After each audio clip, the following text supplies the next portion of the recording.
Welcome to the PokePress Digest Podcast, a Pokemon news magazine show. Here you'll find some of the best content offered by our site.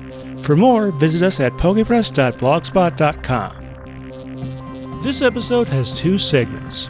For the first, I interview the winner of a Super Smash Bros. Ultimate tournament from this year's Anime Milwaukee. We talk about the game itself and why I chose Ganondorf for the event. If you'd like to know more about what I did at the convention, look for a link to a recap video in the episode description. The second segment is a discussion of the music of the 15th Pokemon movie, Kyurem vs. the Sword of Justice. And from Pikapi Podcast helps me compare Memories by Rola to It's All Inside of You by Jess Turner. Both performers have some interesting career trajectories, so it's a fun conversation. As usual, we also talk about the opening themes and score, and read a comment or two. Thanks. I'm here with Yokon, who is the winner of the Super Smash Bros. Tournament at this year's event. And Yokon, we have a few questions. So first off there, when did you get into Smash Bros.? How did that happen? I've been playing Smash for a very long time, since I was a kid with my friends playing Melee in his attic. But I never really started really getting into the game until like my sophomore year of high school, when me and my friends would play Smash 4 on our DSs in the hallway. Yeah, every so often it does come back there. And of course the newest version is Smash Ultimate, which is what this tournament used. What was kind of the basic structure of the tournament? How was it set up? I think it was like a 130 person bracket, somewhere around there, and it was double elimination, best of 5 for winners finals and on, standard stage list. Yeah, pretty much there. I mean, you even had, I saw some folks using the Piranha Plant, which just came out as DLC. So you mostly played as Ganondorf during this year's tournament. Why don't you tell the folks at home about why you chose that character? Well, Ganondorf's been my boy since day one. I started with Ganondorf, and I've been true to him ever since. And he's really fun in this game. He plays more like Melee in this game. He's faster. His aerials are a lot faster. And initially, when I started playing Ultimate, I wanted to drop him because he wasn't so good in the other games, but he seems to have potential in this game, so I just stuck with him. What were the finals like? What was that matchup like?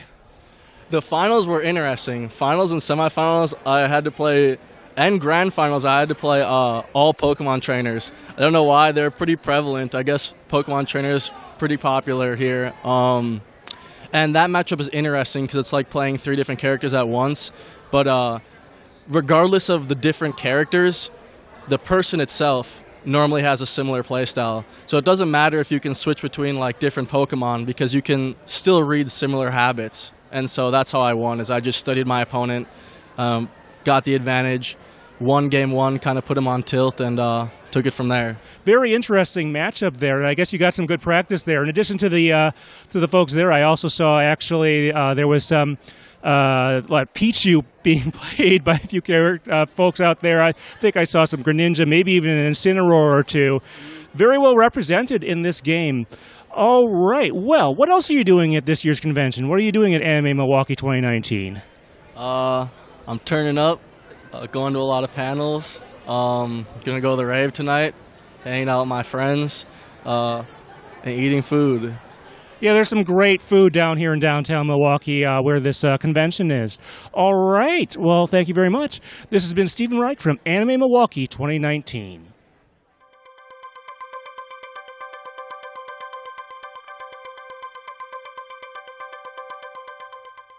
Hi, folks. Stephen here. I'm on the phone with Anne from Pikapi Podcast.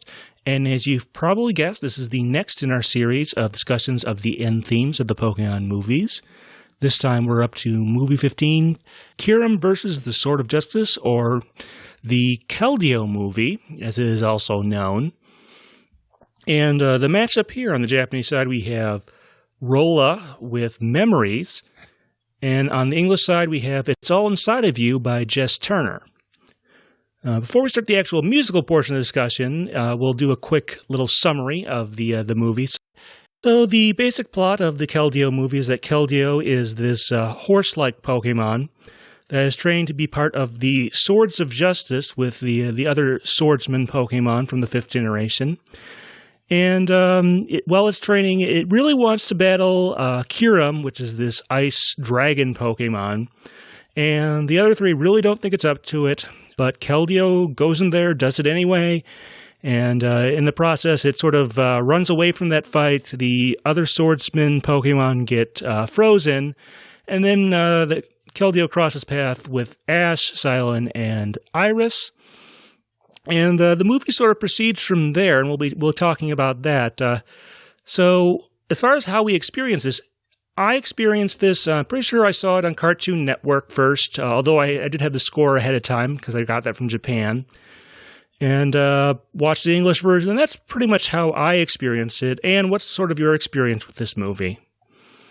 It was really difficult for me to get a hold of this one. I actually didn't see it for a long time, but I eventually had to borrow a friend's DVD, the Japanese version. It took me even longer to catch up with it in English. So, like, half of my memories are marred by it having been so difficult for me to get a legal copy of this to watch.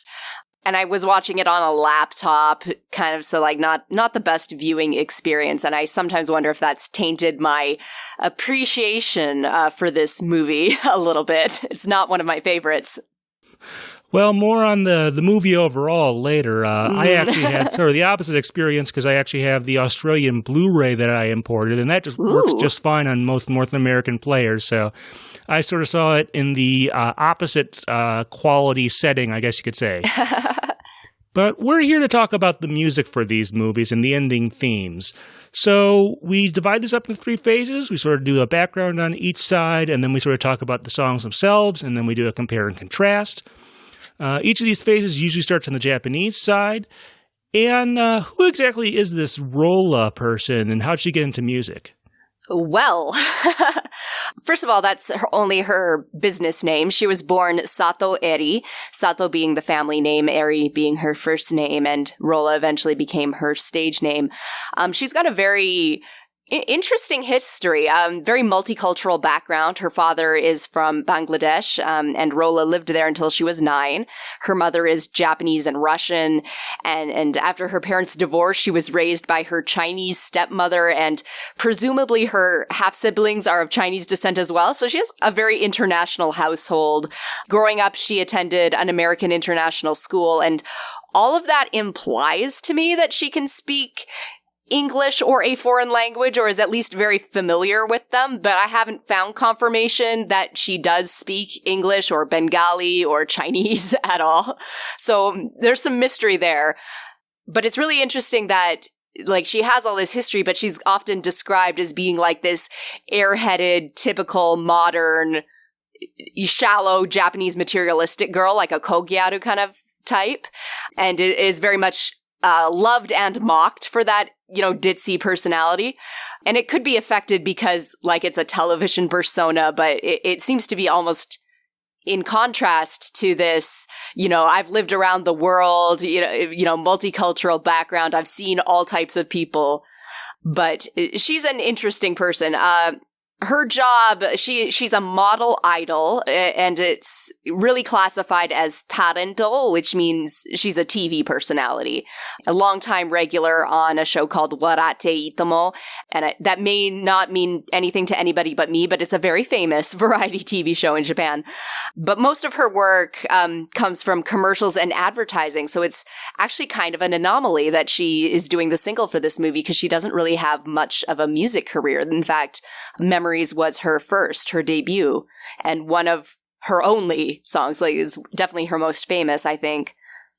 And Rhoda, I don't want to sound disparaging, but, like, she's basically famous for being a celebrity, not in the sense like she has no talent and her family's rich, but, like, except for this one single, you can't really classify her as a singer, and she's acted, but you wouldn't call her an actor, and she's funny, but she's not a comedian. She's kind of in that nebulous model TV personality side of the entertainment industry, where it's hard to really point at a thing and be like, that's what Rola does. But nonetheless, she's been very successful and is mega famous. she's gotten a lot of interest in the Keldeo movie when it was announced that she was doing the single just because of her star power.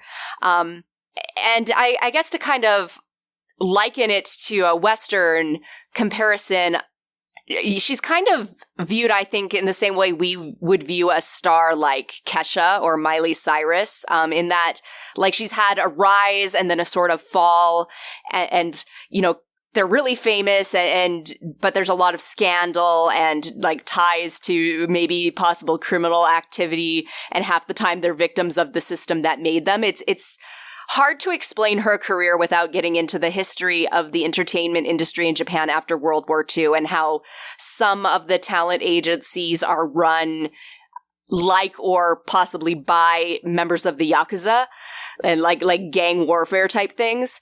I don't think I have enough backup information to really comment on that in depth, but she kind of has a very, very famous but equally scandalous career, and she's a very fascinating person, and like her being involved in this movie makes sense because she was so famous and still is, but she is not a singer in this sense. Like, I just want to convey the fact that we're dealing with a very different type of artist and celebrity than we have in the past.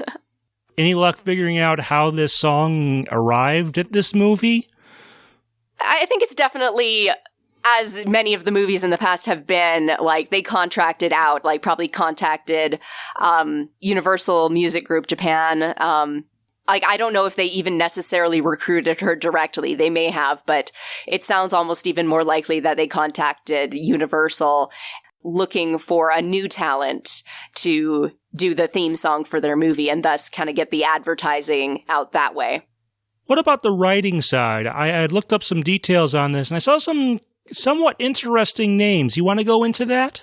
Oh, indeed. Yeah. So, like I said, she was signed with Universal Group, and the song was created from producers from there, like Jeff Miyahara, Kanato Okajima, Martin Anklius, and Magnus K. And the name that's most important here is Jeff Miyahara. He's probably a name that you know, but you don't know you know. He's a music producer that grew up in Los Angeles. He's of Japanese and Korean descent and kind of got his break in the music industry after kind of traveling to Korea and meeting up with a lot of other Asian and Asian American artists who had not been able to really make a break in the United States, but were having a lot of great success overseas, and started working with Korean producers and Japanese producers and eventually got into the career that way. He's not only worked in Asia, though, like he's worked on Boys to Men and all sorts of things. But if we're playing 6 degrees of Pokemon separation, he has written and composed songs for Amuro Namie, who did the Pokemon 2000 song Toi et Moi. He's done a lot of stuff for Crystal K, including producing One, which we talked about a few movies ago. So basically, if you're into music at all, especially K-pop or J-pop, he's worked on something you've heard of and has been especially active since about 2002 until the present. Yeah, 6 degrees of Pokemon is always one of my favorite things to play when I get a chance. But any other details about the song, production, writing, anything else you wanted to share? One little trivia bit. As I said, the Memories was Rola's debut solo, and it tracked at number 14 on the Oricon charts. Knowing some of the past artists we've covered, like, that number is not so impressive, but I thought for her, like, being basically a model with no real history as a singer and her first debut song, like, that was a pretty good track record for her. So I think as an advertising move, like, it both got a lot of novelty for Pokemon, being a slightly different move than they'd done in the past with their contracting out for ending themes, and probably also did a lot of good work for her in kind of trying to establish a new aspect of her career. Okay, well, let's cover the English side then. So this side, Jess Turner, It's All Inside of You. Kind of the usual writing staff. We had John Leffler and David Wolfert, who worked in the 4th and 5th generations on most of the major songs there. As far as Jess herself, let's see. She's originally from New York, the state, but she spent a lot of her life around New York City. And her musical background, she started with the piano and went on to the cello. And as you might expect, a lot of this information comes from an interview I was very fortunate to be able to do with her around the time. We'll put a little link over to that so that you can get a little bit of a broader picture there. But this is the point, along a little bit with, I can see here, Aaron Bowman. This is sort of the point where we get some folks who were familiar with Pokemon growing up as a fan who are finally getting a chance to sort of work with the franchise a little bit. She was largely, it seems, into the Pokemon cards and I guess somewhat into the anime as well, but she credits the Pokemon TCG, maybe not the game itself, but at least the cards, with helping her figure out how to organize things. And yeah, that's kind of an interesting little tidbit. And she talks a little bit about how cool it was when she got to go to see the first Pokemon movie in theaters like that. Oh, wow. But as far as like her professional music career, once she became an adult, she got involved in something called Pennywise Studio, and eventually that had her cross paths with David Wolfert, who was, I guess maybe he did the bulk of the writing on this one, but I'm not 100% sure. And basically they got to talking to each other, and that's effectively how she wound up doing this song. As far as I know, I don't think she's done anything else Pokemon related. One of the things she had worked on around that time in her regular music career was a song called Shakespeare, which she said was sort of a reference when she went through college. She was an English major. Kind of a bit interesting there. She does have a website, although it doesn't look like it's been updated since like 2014. I think she has some YouTube videos that go up to like 2015. And I think now she might be associated with some sort of cosmetics brand or something like that, some independent cosmetics thing or something like that. So unfortunately, she doesn't seem to have. She still seems to like music, but she doesn't. I can't say too much that she's done too recently. But yeah, so that's sort of the story behind It's All Inside of You. We'll obviously talk a little bit more about it as this discussion goes on, but mostly on the production side, the folks you would expect there for this era of the Pokemon anime. Mm-hmm. So with that information covered, let's go ahead on to the songs themselves. Let's see. So Rola with Memories, that ending song, it has definitely kind of a lullaby quality to it. Is that about what you thought of the instrumentation there? Yeah, very, very soft, very melodic. Yeah, just laid back and sweet. I really love that instrumentation. In fact, I love this song. More than the instrumentation, I found myself paying a lot more attention to her voice, though. And I kind of have a weird catch-22 about it. I'm kind of interested in your take on it, because she has a very interesting aspirated quality, and there's some qualities to her singing that are the result of her not being a hardcore, I trained for years professional singer, that give a certain like girl next door and kind of relatable personal flavor and emotion to the song, which I like, and which is exactly what the idol business is for. But the way the song is written, like this song feels like it's meant to be sung by someone with a voice who knew how to use their vibrato. Like there are notes that are just meant to be held and like interesting melodic passages. So I like Rola's style of singing suits her, and I very much like it, but I almost feel like I'd love to hear somebody else cover this song. So I was kind of interested into how you perceived her voice, or what you thought of that. Well, now that you've made me sort of rewind back a little bit, I did have some thoughts on the voice, but it sounds like you really have some thoughts on. Yeah, well, yeah, it stuck out so much more than the instrumentation. Like, I like it, but it's pretty standard fare for a lot of stuff composed and written by Miyahara. So, like, I feel like I don't have much new to say about it. It's good, it's catchy, it's a pop ballad, but yeah, her voice I thought was something unique and different in both a good way and a bad way. Interesting. Well, I kind of felt it had, going back to the lullaby part, it has sort of a, I guess, motherly quality to it, which I think sort of works and maybe sort of kind of doesn't. It seems almost like this was halfway in between, now that I think about it, sort of a more standard vocal performance that you would get from a pop act in terms of the vocal approach or whatever, and a character song. Do you kind of get that? Is that what you're kind of going for there, or? That would be an interesting way to put it. Character song hadn't occurred to me, but yeah, like when voice actors do character pieces and they don't necessarily have a ton of vocal training, but they are able to capture that character of the part they play really well. Like, there is definitely something about that to Rola's style of singing. So, and again, I like it for what it conveys. Like, there's something very personable and relatable to the average Joe that is very present in idol style music in Japan. But again, something about the way this song was written, it just feels like it was meant to be done in a certain way by somebody who, knows how to make the best of their vocal instrument. And I kind of want to hear that version of the song. So I guess you're waiting for that Memories cover to come out someday. Yeah, Utada Hikaru, if you could get on that, like that would make everybody's life better, I think. Well, I think we might have described the vocal quality as well as we can, since most of this song is in Japanese. There are a few English phrases, but it's mostly in Japanese. What exactly is it talking about? I did look up a translation, but Anne, you can probably describe it a little bit more succinctly than I can. We'll try.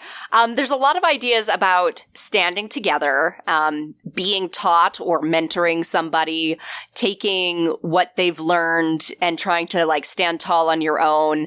A bit of a sense of like, separation, leaving that place where you had somebody to kind of teach you, and then learning to be strong by yourself, and then coming back together and being all the stronger for having learned to stand alone, which is loosely what's happening with Keldeo in this movie. For the Japanese lyrics, there was a lot of interesting little parts in the lyrics, like the chorus has an interesting little onomatopoeia with hanare, banare, like kind of separating. And there's a lot of little things, but succinct might not be the hope that you're going to get with me, because I'm not really sure. It's not the most poetic thing, but there are a lot of interesting word choices, I guess, is what I'm trying to say. I suppose so. I did want to comment, before I read the translation, what obviously stuck out to me, as often does with these, are the few English lyrics. And sort of the bye-bye part is, I don't know, maybe that's where I got the idea that this is sort of there's a motherly aspect to it, just because it seems aimed at somewhat of a younger individual, which, I don't know, maybe Keldeo would take that as kind of a little bit of an insult. I'm not sure there, but...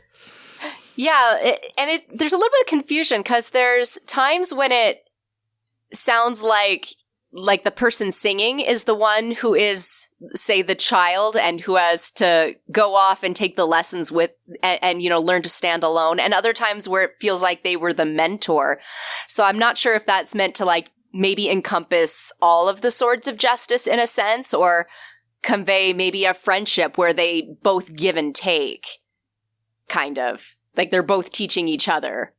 But yeah, for Keldeo himself, he would not necessarily appreciate the sentiment, I don't think, of somebody looking down on him. I suppose so. Any other parts of it that you think sort of call out to either events or characters or anything else about the movie?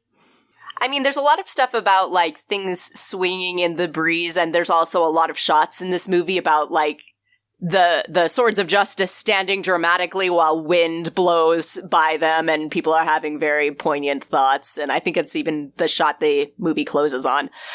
There's a section in the second verse where they're kind of like just realizing that people have the ability to be nice. And there's a section in the middle of the movie where Keldeo kind of goes through that. It's like, oh, I can count on my friends to help me, instead of feeling like I have to do this alone, and yet being terrified to do anything at the same time. So, like, there's a lot of little things that could apply, but other than, like, that specific of, like, sense of being mentored or mentoring somebody else and then having to leave and learn to stand by yourself. Not much specific to the movie, I think. Yeah, so that's kind of the usual, I think, Japanese paradigm we see there. Yeah. But if we switch over back to the English side, It's All Inside of You.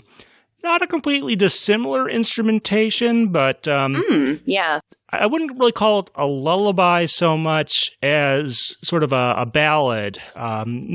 Those aren't exactly the same things necessarily. There's definitely more of a, I'm not sure if strolling is sort of, it's not a super fast song. Ending theme songs usually aren't, but there's a definite pace to it that is sort of slow and steady. Does that kind of make sense to you, Anne? It does. And actually, that first chunk of the song, like before the percussion and the guitar come in, there's something about it that really reminded me, like it sounded very classic Disney, like the words from Disney's The Rescuers, that Someone's Waiting for You song, like came into my mind before the lyrics of this song did. Like there was something very reminiscent about kind of like that era of movie making and insert songs of the time, which was really nice and nostalgic. And then, the percussion comes in and it gets a bit more of a modern feel. But yeah, like, I just feel like with this movie, I like that they chose to go for something relatively soft and not high energy. Yeah. The instrumentation is, it never gets too bombastic or anything. And I think I kind of like that for sort of the overall tone of the movie, and which does have its action scenes, of course, but and I think those are reasonably well placed. So I think it sort of covers that end of it. But before we talk about really the lyrics and the message and stuff, I want to talk about the lead-in to the chorus. I guess we do have to say some of the lyrics here, but, in the cold of night or your darkest hour, listen to your heart because you've got the power, is, I believe, how it goes. And without saying too much about the words there, just sort of the rhythm and sort of the notes of that portion, I think that's one of the things that definitely stands out about the composition here. Would you agree? Yeah, I think it stood out a bit more to you than to me because I was a bit more taken by kind of the opening riff that got repeated later in the chorus itself. Be brave, be strong, be honest, and with your friends beside you, you'll know what to do. I think it's just because that stuck out to me as being really resonant with the theme of the movie and Keldeo's fear. But the pre-chorus that you're mentioning, like, was also a moment that stood out too. The song has a lot of nice little parts to it. Yeah, I definitely like it for that. Let's talk about the lyrics then. Believing in yourself and using your friends.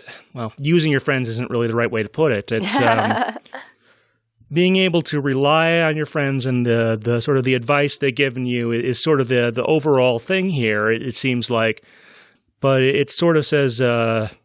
I don't know. I'm trying to come up with something here that sort of explains the duality between, being able to have faith in yourself, but also being able to take what you've learned and the advice you've been given from others. And I'm not quite able to sort of tie that knot there. Anne, do you think you can do any better? Was that your impression? That is my impression. I don't know if I can say it any better. I think looking at the second verse, the lyrics there is kind of the most poignant to me about the movie, I think. Like, when you're all alone and you're feeling scared, like, you will survive. And kind of, I think where the friendship comes with it, kind of on the chorus, be strong, be honest, be true.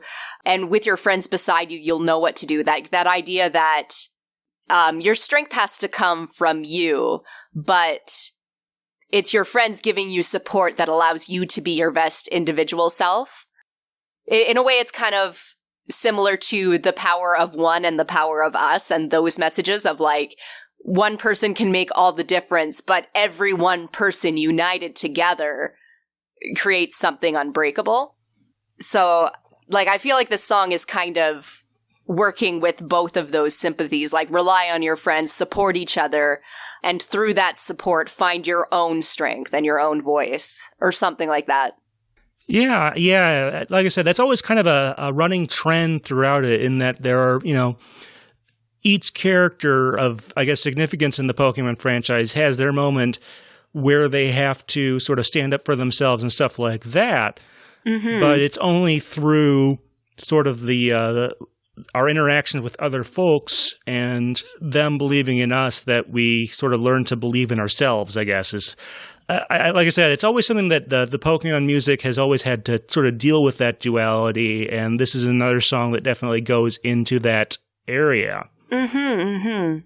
So I did want to talk about one other little aspect I noticed. You may not have realized this if you were listening over like speakers and stuff, but if you listen really closely, if you put on headphones and stuff like that, there's a few parts of this that are very small or very softly spoken. I think there's one part where it says "get up" and stuff like that, as if the listener is being encouraged to sort of, or Keldeo is being encouraged to sort of that it needs to get out of its cycle of fear and doubt, and sort of like that. But there are a couple little touches here or there of very soft things that you might miss if you're not listening through headphones or listening very closely. I kind of like that. Sounds like you might have missed some of those and might need to go back and listen to it again or something. I think I do. That sounds so cool. Like, what a nice touch. Yeah, so this is definitely one of those Pokemon songs that benefits from a very close listen. You will get more out of it that way. Mm-hmm. But do you feel like this song, like I said, going back to Keldeo, that it reflects the journey of that character and sort of the moral of the story in regards to that character? Yeah, we're not talking about the plot of the movie so much, but I have problems with the plot of the movie, but the message of the movie and the theme of it is something that I find very lovely. And I really feel like this song captures the journey that he goes on. And like you said, that duality of needing your friends and needing to rely on your friends, but then also needing to find your own courage and not rely on your friends, not let everybody fight your battles for you. And I think this song kind of finds a way to bridge that divide beautifully. Yeah, I'd agree with the vast majority of what you said there. So, well, I think at this point we can kind of go on to part 3, where we sort of compare and contrast, try to figure out what each song kind of does better. I think, as we often see, like the English one is probably more focused on sort of the main story thrust, the characters and whatnot. It isn't an exact retelling. It more or less focuses on sort of the moral of Keldeo's story there. I'd say that's probably where the English one definitely excels, and then some of the small touches there. What do you think the Japanese one does well? Well, this is kind of one time, I mean, generally speaking, the Japanese song being produced out of house is less directly tied to the movie, as you said, but it almost seems that they were given a task with a theme in mind, so it's usually a lot more metaphorically tied to what's going on in the movie, and usually hits the emotional high points. But in this one, there's a lot of similarities, I think, between the two, in that they both seem to touch on similar themes and in a similar way. So it's kind of one of those, like, we're not comparing apples to oranges this time. We're comparing, like, oranges to tangerines. Like, it's a lot closer, I think. Yeah, they're not identical by any means, but these are certainly two of the closer ones that we've discussed here.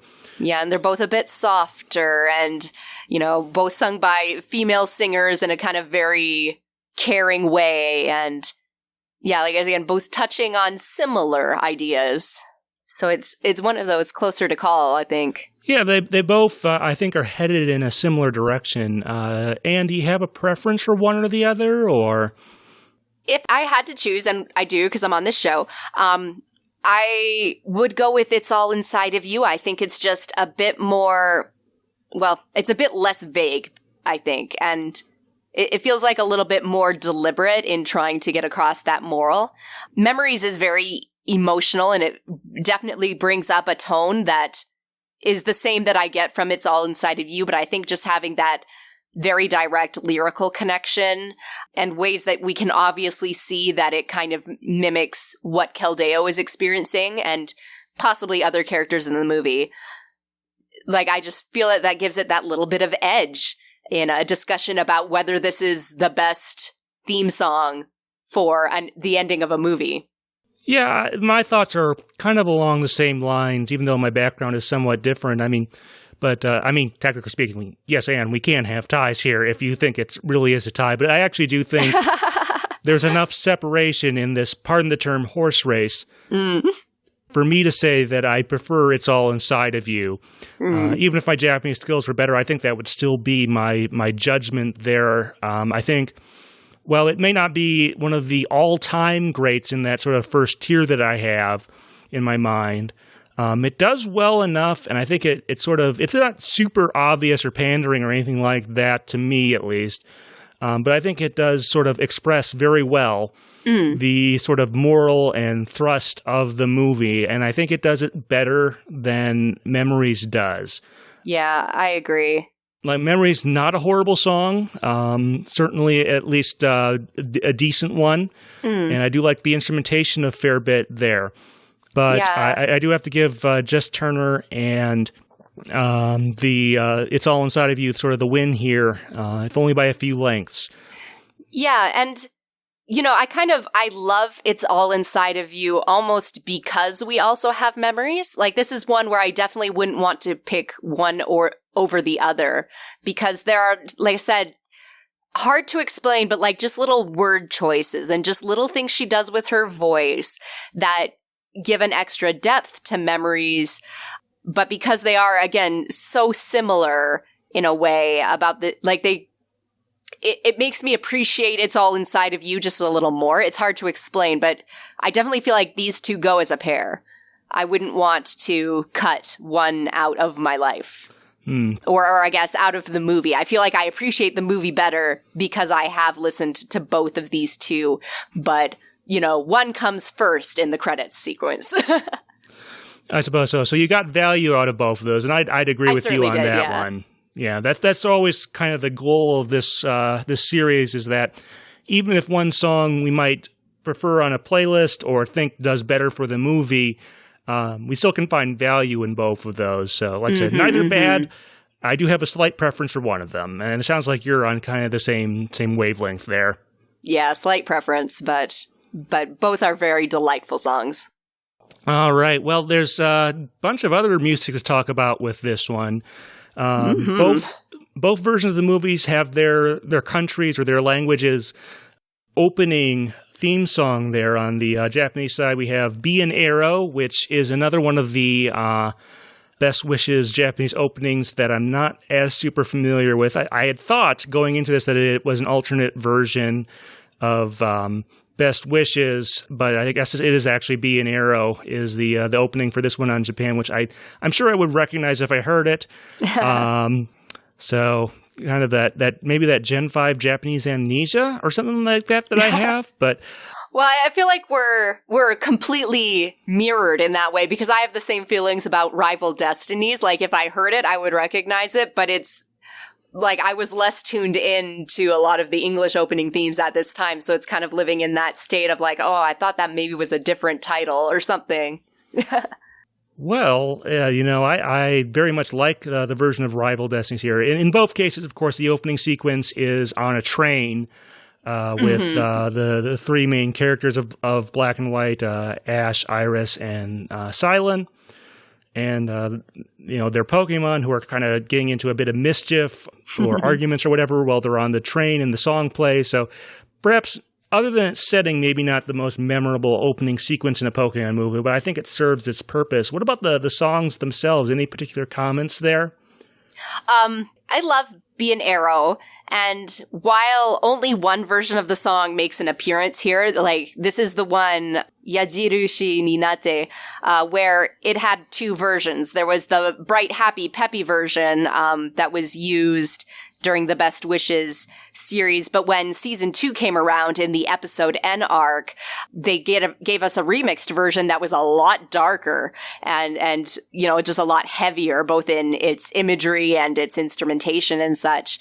And I find like there is definitely a trend that went through the Unova region and Black and White, both through the games and the anime, and especially through their music, where like everything has two sides. Like there are two sides to every issue. So like in the Blast movie, there were two different movies, two distinct movies, and different scores for both of them. This one, we only get, the one opening theme. It's not like they used both of them in this movie, but I liked that it was included over some of the other themes that could have been used, just because I liked keeping that trend going of in every situation there are two sides. Do you think, though, that this was the right version of, assuming that both of them had been recorded and were available, do you think this was the correct version of Bee and Arrow to use for this movie, though? For the opening sequence it was used for, yes. If it had been used at another point in the movie, I might have questioned that. But yeah, for the opening sequence, it fit. Because it's a much happier kind of mischiefy making, people helping each other type of moment, so. I see. Well, yeah. As far as the English side, there is one line. I have no idea if this was inserted intentionally, because it's in the TV version as well. But it's, standing tall, one for all. Probably not quite the right notes there, as usual with me. But I did want to call out that last line. The Verizon, Terrakion, and Cobalion, hope I said those close to right, are known as the Musketeer Trio. And I'm not sure if that's a term Pokemon has ever used, but one for all, of course, is one of those phrases closely associated with the Three Musketeers story. Not sure if that was intentional on like John and David's part when they were writing that song, but I think it kind of works well given the theme of this or the characters of this movie. And I kind of wanted to call that out. Any thoughts, Anne? Oh, absolutely. That is interesting. I do wonder when they were working on this for the anime series, if they had enough knowledge that far ahead, that if those promos had been released or something. Would be interesting to know, but that's about what I've got there. Like I said, I do like the intro sequence, and that maybe not the most memorable, like I said, other than its setting. If this were in just another city somewhere, it might not be the most interesting, but having it on a train is kind of neat. Mm-hmm.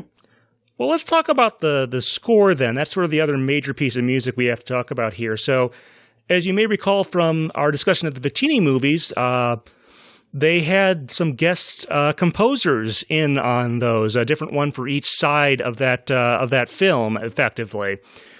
This time we're back to Shinji Miyazaki, and this is the era where they're using the Japanese score in the dub version as well. I do think that I did like this a little more than the original stuff he composed for the Zoroark movie.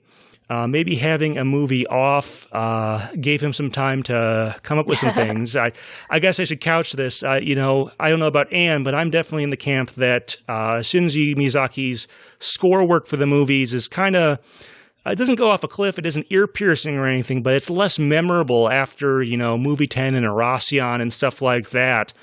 Yeah, I agree. But I think this one is a little bit of an uptick there. Certainly, it's possible that having more battle-focused scenes than some of the other more recent movies, having an extended battle sequence between Keldeo and Kyurem provides some more opportunities there to score the action a little bit more tightly than we've seen in other places. Mm-hmm. Do you think that was the case? It could have contributed to it. Like, I feel like there's it being so action-based and somewhat generically action-based. That makes it sound bad, but I mean, like, with Erasion, like, there was action sequences and it took place in, like, a musical tower made of, like, bells and things. So an opportunity to really present a unique piece of music. I feel like the location and the plot of the movie didn't lend itself to an obvious place to do something new and memorable. So I think that worked against him a little bit, but there being like very strong action sequences, as you said, I think also gave him a chance to do some of what he does best. So yeah, like I said, I'm not going to say that Shinji Miyazaki is a terrible composer. He just, some of his work is just not memorable. This one, unfortunately, I can't actually like recall anything from memory on here. But I do recall that I do think that the music here is a bit of an uptick from some of like the latter half of Gen 4 when he scored those movies. Yeah. All right. Well, we did get a comment, and it is actually a little bit on the score there.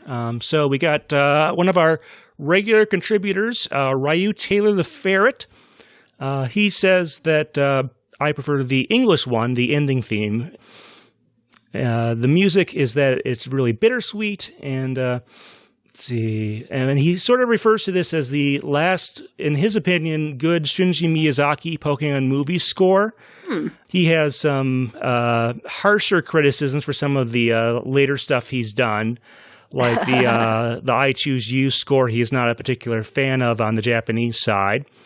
And he remarks here, and we'll be talking about this next time around, but the Japanese score is used for The Power of Us, for the 21st movie that came out not too long before when we recorded this, which is a little bit different because usually for like the X and Y and I Choose You, they've been using a unique English score for the vast majority of it. So that's going to be an interesting discussion next time, just to sort of tease that a little bit. Anne, any thoughts on that comment there? Not anything in particular other than it's going to be interesting to try to research and see if we can find any particular reasons for that.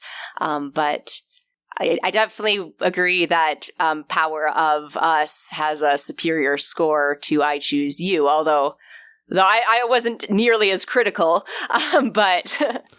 Well, I'm not sure that was totally the main thrust of his statement there, but yeah, we'll go into detail of that during our next episode. But if you have comments on this movie or any of the other movies, past, present, future, whatever, when you're listening to this, feel free to give us a comment or drop us an email. If you're on Anne's Patreon, you can totally put a comment there. If you're on my YouTube channel, totally put a comment there. Or you can email me, pokepress@gmail.com. We love having listener feedback and being able to sort of weave that into these discussions. I think it helps us, just get a little more perspective of what's out there. Mm-hmm. And definitely, after all these movies, you can see how we have our likes and dislikes. So it's always good to bring in some fresh ideas. But as we sort of explained there, our next episode, we're going to go a little bit out of order. Whenever a new movie comes out, we try to get that done relatively close to when it comes out on video. As we're recording this, it's available digitally, but not on disc in the U.S. But anyway, our next episode is The Power of Us, or what, Everyone's Story is the sort of the Japanese title there. Yep. So for movie 21, on the Japanese side, we have a song called Breath by the band with a somewhat interesting name of... Then again, I guess on the English side, we had Manda/Willa Ford, so I guess that maybe this is Japan's answer to that. I don't know. But we'll see how the actual music goes in that one. And then on the English side, we have... same title as the movie, The Power of Us, and it's performed by Haven Pashal and Charity Gooden, which I wanted to mention that part because I actually did a written interview with Charity not too long ago, and that might be some good prep for our discussion if you want to take a look at that. Should be another interesting discussion. We'll also be talking about the score and some other musical facets. But until then, Anne, thank you very much for being on. Oh, thanks for having me. All right, folks, thanks. Thanks for listening to the PokePress Digest podcast. We'd appreciate if you rate or review us on your podcast app of choice. If you'd like to find more of our great content, visit our website at pokepress.blogspot.com. If you'd like to contact us, send an email to pokepress@gmail.com or follow @pokepress on Twitter.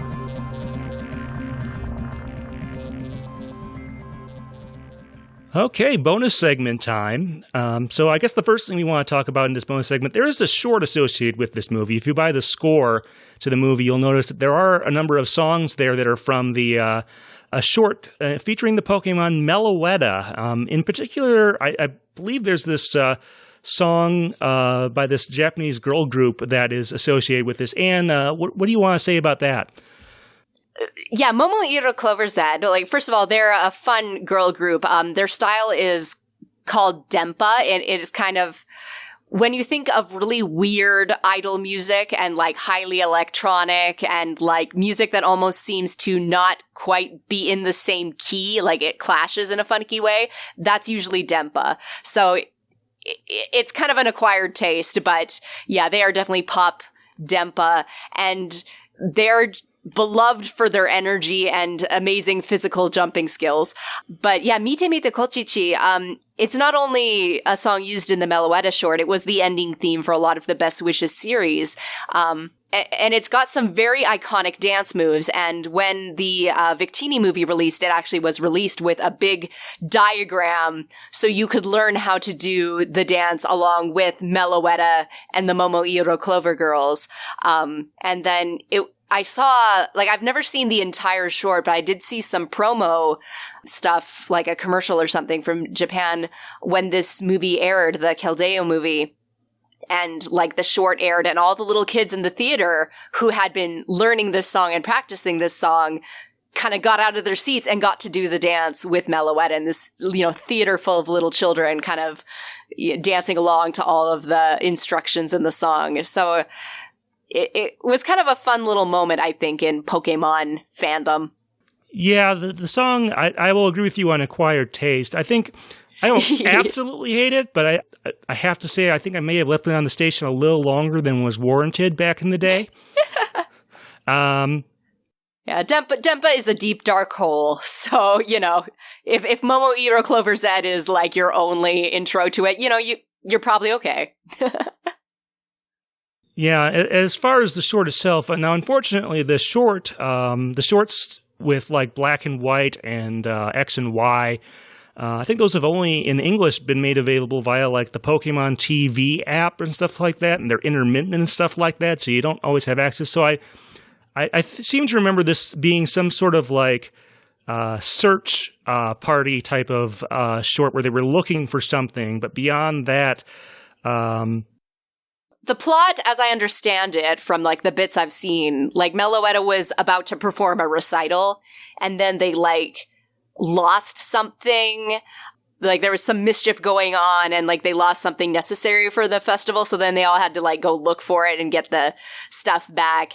And then when they did, like Meloetta got to put on the full recital, and everybody danced and was happy. Yeah. Now, if my knowledge is correct, because of, I think, some sort of licensing stuff with Japanese music, anytime Meloetta sings in the dub, they have to replace that for, like I said, contractual export reasons or whatever. I think really? Yeah, I think so. And I actually, earlier this, not too long ago, got to meet the English singing voice of Meloetta, Erica Schroeder, at Wizard World 2018 Madison. So that was kind of interesting. That's another reason I wanted to bring this short in here, was to sort of talk, I guess, mention that. And I guess I'm patting myself on the back a little bit, but no, good job. Yeah, that's so interesting. I'm actually trying to look up Meloetta's Japanese voice actor to see if like it was a really famous name or something that warranted this contractual thing. So hang on. I'm not sure either. I did look up the name and put it in the video, but I don't remember it off the top of my head. But yeah, so interesting short, interesting little Japanese song there. Maybe check it out the next time it comes around on Pokemon TV, which I guess happens every now and again. Hopefully they'll put out a collection on digital or DVD or something like that at some point. I really hope they do. If not, there is definitely YouTube footage from concerts and stuff where Momoiro performs it. And as I said, those girls have some high energy performances. Like, it's worth a checkout. Like I said, acquired taste. Maybe you don't want to binge listen to this song, but you will not have a bad time watching them perform the song. I suppose. Okay, maybe you will, but your mileage may vary. Yeah, maybe don't trust Anne on everything.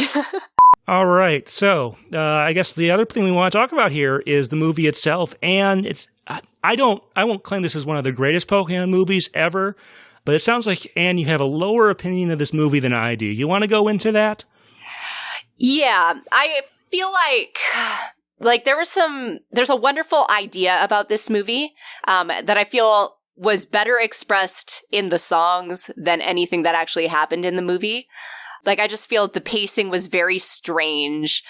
I feel like some of the dialogue was, like, a lot of the stuff with the Sacred Swordsman was good, but a lot of other stuff, like, I felt was just kind of weak and wimpy and generic. And it's kind of hard to judge that because, you know, when you're working with an English dub, like, they translate it and kind of tried to deliver it in the spirit that which it was meant. So it's hard to necessarily judge word usage when you're dealing with foreign language translations. But there were a lot of scenes as well that I felt like just existed to be cute. And that is unfortunately a theme through a couple of these next movies in this era of Pokemon history.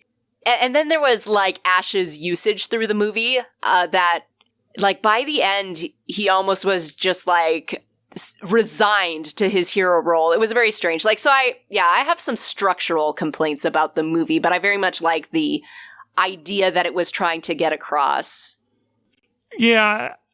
But I don't know. Yeah, like you enjoyed it much better, so maybe your perspective is more valuable right now. I'm not sure. I mean, I think my main criticism, like at least the first time watching it, was that, you know, at the end of the battle, Keldeo doesn't win. It doesn't beat Kyurem. It says, you know, I yield or whatever.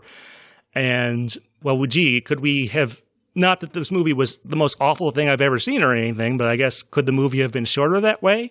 But overall, I think in repeated watchings that I've done for this and other reasons, I can't really bring myself. I don't know if there really is a Pokemon movie I really hate out there. There are definitely. This is not one I would put out as one of the best or anything like that. But I don't know. I can't really say I dislike it all that much, but maybe I don't really love it either. I don't know. I'll kind of agree with you that the musical, like, end theme songs maybe is one of the better parts of this movie.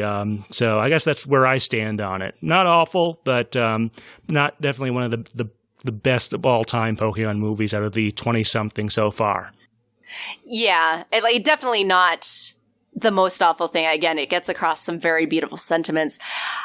It was kind of like this period in Pokemon movie that we're kind of in.